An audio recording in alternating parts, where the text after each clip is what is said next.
বাংলাদেশের বিশ্বকাপ স্কোয়াডে মোহাম্মদ সাইফুদ্দিন থাকবেন এই প্রত্যাশা ছিল সাবেক ক্রিকেটার ও ক্রীড়া ভাষ্যকার আতর আলী খানের। তবে নির্বাচকদের দেয়া দল নিয়ে তিনি অখুশি নন। বললেন, বিশ্ব আসরে ভালো করতে হলে ব্যাটিং বোলিংয়ের পাশাপাশি দুর্দান্ত ফিল্ডিং করতে হবে টাইগারদের।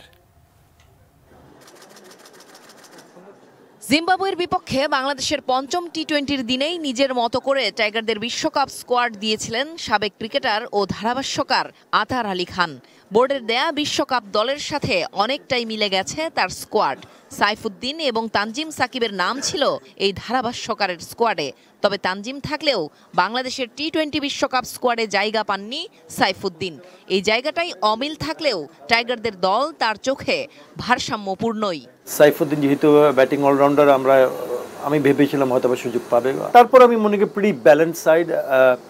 আমার আরেকটা চয়েস ছিল ইদার তানজিম হাসান সাকিব অথবা হাসান মাহমুদ, দুজনই আছেন। নিজের দলে তানভীর ইসলামকে না রাখলেও বাংলাদেশ বিশ্বকাপে খেলতে গেছে 4 স্পিনার নিয়ে। টিকে গেছেন তানভীর ইসলাম।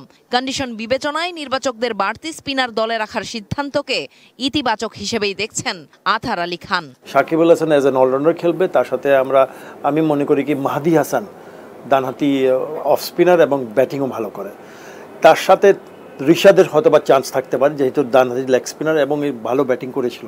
বিশ্বকাপে প্রথম রাউন্ডে যুক্তরাষ্ট্রে 2টি ম্যাচ খেলবে Bangladesh.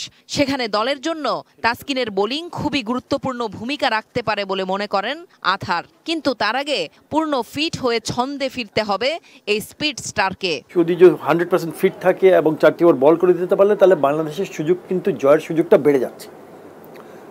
He acts as a leader as well. That's why he's the vice captain.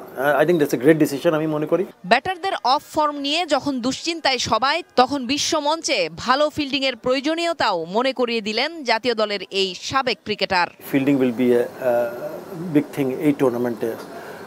দুর্দান্ত ফিল্ডিং করতে হবে প্রতিটা দলকে এবং বাংলাদেশ টিমকেও। শুধু ক্যাচ নয়, মানে ডাইভ দিয়ে রান আউটের বিষয়টা আছে।